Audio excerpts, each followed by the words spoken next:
Hey everyone, good morning. कैसे हैं आप सब? होप करती हूँ आप सब ठीक होंगे एंड अपनी पढ़ाई को कंटिन्यू कर रहे होंगे। सो फ्रेंड्स, अभी मेरा मॉर्निंग का स्टडी रूटीन स्टार्ट हो चुका है और आज है डे 4 माई 21 डेज चैलेंज का। एंड होप करती हूँ आप भी मेरे साथ अपना चैलेंज कंप्लीट कर रहे होंगे।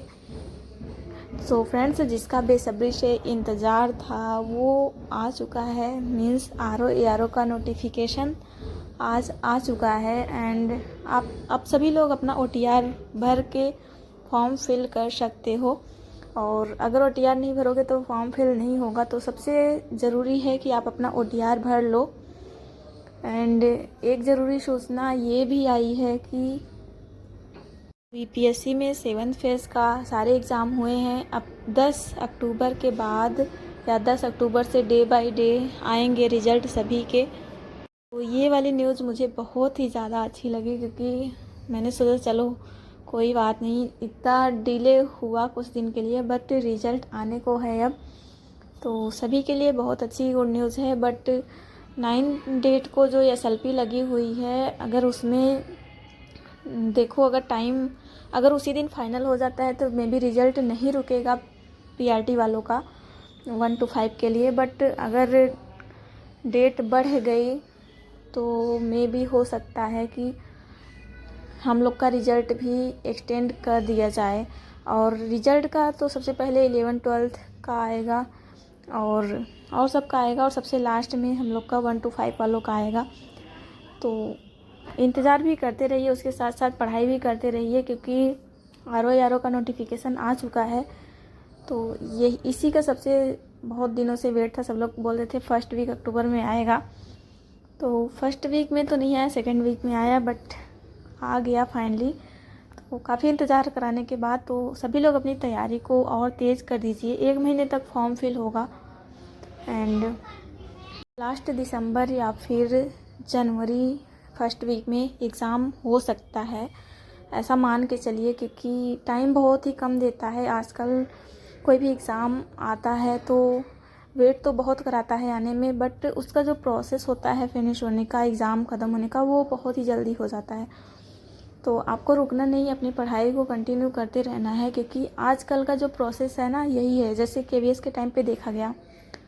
तो KVS में बहुत टाइम तक इंतज़ार कराया एग्ज़ाम के लिए, फॉर्म आने के लिए। फॉर्म आया भी और तुरंत एग्ज़ाम भी हो गया, बट उसका रिज़ल्ट अभी भी नहीं आया, और सारे एग्ज़ाम का भी यही हाल है। तो फ्रेंड्स, मेरा कहना यही है कि आप लोग भी अपना पढ़ाई करते रहिए और वैकेंसी के भरोसे मत बैठिए। वैकेंसी आएगी तब जाके पढ़ाई को स्टार्ट करेंगे। अगर आपको जॉब पानी है, कुछ करनी है, तो आपको लगातार हमेशा पढ़ाई करनी ही पड़ेगी। डेली 6 to 8 आवर की पढ़ाई आप कीजिए, और ऐसा जब आप कुछ दिन कर लेंगे ना, तो आपको जल्द ही सफलता मिल जाएगी। और क्योंकि ये मैंने किया है और अभी भी मैं कर रही हूँ अपना, मैं 6 आवर की इस टाइम पे पढ़ाई अपना मैंने टारगेट बनाया है। तो 6 आवर का पढ़ाई मेरी चल रही है इस टाइम पे। तो आप भी मेरे साथ जुड़ सकते हैं। और मैं हाउसवाइफ को कहना चाहूँगी कि जो भी हाउसवाइफ हैं, उनके बच्चे हैं, आप भी पढ़ाई करते रहिए कहीं ना कहीं से टाइम निकाल के, क्योंकि एक औरत जब सफल होती है तो उसका पूरा परिवार सफल होता है, और जब एक आदमी सफल होता है तो बस वही सफल होता है, यही माना जाता है। तो आप आगे बढ़ेंगी तो आप अपनी आने वाली जनरेशन को आप शिक्षित करेंगी। एक माँ ही होती है जो अपने बच्चे को पढ़ाती है, सिखाती है और बड़ा करती है। तो माँ का पढ़ना सबसे ज़्यादा ज़रूरी है, मैं तो यही कहूँगी, और मेरा भी मानना यही है। और आपका मानना क्या है, आप लोग ज़रूर कमेंट में बताइएगा कि औरत का पढ़ना कितना ज़रूरी है। मॉर्निंग के टाइम पे मैंने हिस्ट्री करी थी एंड अभी मैं मैथ लगा रही हूँ क्लास 10th का। आज मैंने 2 चैप्टर लगाए हैं, एक वृत्त वाला लगाया है एंड क्लास 10th के जो बुक है बिहार वाला मैं इस टाइम पे लगा रही हूँ, अभी NCERT नहीं लगा रही हूँ। और एक पृष्ठीय क्षेत्रफल वाला चैप्टर ये जो है, और एक ट्रायंगल है। तीन चैप्टर आज लगाए हैं। तो आप भी ऐसे लगा सकते हो, और जिन्होंने मैथ पढ़ रखा है उनके लिए ज़्यादा डिफ़िकल्ट नहीं होगा, बस रिवीजन की तरह चलता रहता है। एंड इसके बाद मैंने पढ़ा है करेंट अफेयर, और ये रहे मेरे करेंट अफेयर के नोट्स। एंड आप में से बहुत सारे लोगों के क्वेश्चन आते हैं करंट अफेयर के नोट्स कहाँ से बनाएं। अगर आप डेली नोट्स नहीं बना सकते हो तो एग्ज़ाम टाइम पे स्पीडी की बुक आती है, ई दृष्टि की बुक आती है, उसमें बहुत डिटेल में दी हुई होती है, तो आप उससे कर सकते हो। और मैं तो गौरव सर से पढ़ती हूँ डेली, क्योंकि मेरी आदत बन गई है। क्योंकि मैंने स्टार्टिंग में गौरव सर का करंट अफेयर मैंने ऐसे ही स्टार्ट करा था कि 21 डेज़ का चैलेंज लिया था, और ऐसा माना जाता है अगर आप 21 डेज़ तक कोई काम कर लेते हो ना तो आपको आदत बन जाती है। तो ये मेरी आदत बन चुकी है। और जिस दिन मैं करंट अफेयर नहीं लिखती, लिखने का तो नहीं, मैं अक्सर जिस दिन नहीं सुनती हूँ ना तो जैसे लगता है दिन अधूरा अधूरा लगता है। एक टाइम पे मेरे साथ ऐसा हुआ था कि जब मैंने गौरव सर का करंट अफेयर पढ़ना स्टार्ट किया था ना, तब मेरे अंदर से पता नहीं क्यों ऐसी एनर्जी निकल रही थी कि हाँ, अगर मैं ये करंट अफेयर पढ़ती हूँ तो मैं कुछ भी कर सकती हूँ, कोई भी एग्ज़ाम क्रैक कर सकती हूँ। कोई भी नहीं, मतलब जो छोटे होते हैं, यूपीएससी का तो नहीं कर सकते, और पीसीएस एग्ज़ाम में तक सर के करंट अफेयर आते हैं। तो आपको अगर चाहे तो आप भी करंट अफेयर सर से पढ़ सकते हो, और ये एकदम ईजी वे में, प्ले वे में सिखा देते हैं कि किस तरह से पढ़ना है, और याद भी करा देते हैं। तो अभी मैं हिंदी यूपीएससी के पढ़ रही थी। हिंदी की बुक तो मैं यहाँ पे नहीं लाई हूँ, तो हिंदी इस टाइम पे छूट रहा है। एंड अब जल्दी मैं अपने रूम पे जाऊँगी तो वहाँ पे 6 आवर से बढ़ के मेरा 8-9 आवर हो जाएगा पढ़ाई का रूटीन जो है। तो अभी मैं कैसे भी मैनेज करके 6 आवर का कर ले रही हूँ।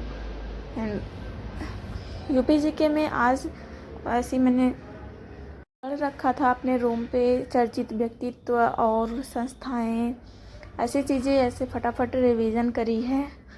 और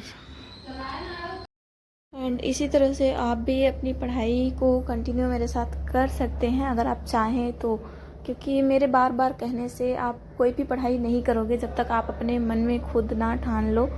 तो अभी मेरी पढ़ाई काफ़ी हो चुकी थी, और बीच बीच में मैं रेस्ट भी कर लेती हूँ, ऐसा नहीं है कि मैं लगातार पढ़ती रहती हूँ। एंड अभी मैं पढ़ने जा रही हूँ साइंस बिहार की क्लास 6 का। एंड आज मैंने 3 से 4 चैप्टर कवर करे हैं, बट अभी 2-3 चैप्टर छूट गए हैं। तो अब ये जो मेरा कवर होगा, अभी इसको कवर होने में 1 या 2 दिन का टाइम लगेगा। तो कल या परसों तक मेरा ये क्लास 6 का ख़त्म हो जाएगा, फिर मैं क्लास 7 का स्टार्ट करूँगी। एंड इसी तरह से पढ़ाई चल रहा है, और बस आप भी ऐसे ही पढ़ाई करते रहिए। एंड अभी मैंने कोई बुक वगैरह नहीं खरीदी, अगर ख़रीदूँगी तो आप सबके साथ ज़रूर शेयर करूँगी कि कौन सी बुक मैंने 6 to 8 के लिए लिया है। एक फ्रेंड्स का कमेंट आया था कि 6 to 8 के लिए मैथ कहाँ से पढ़ें, तो मैथ जो मैं पढ़ रही हूँ वो एनसीईआरटी और बिहार की एससीईआरटी बुक से ही पढ़ रही हूँ, और मैथ मैं कहीं से अभी नहीं पढ़ी हूँ। और अगर मुझे पढ़ना होगा तो एडवांस मैथ पढ़ूँगी।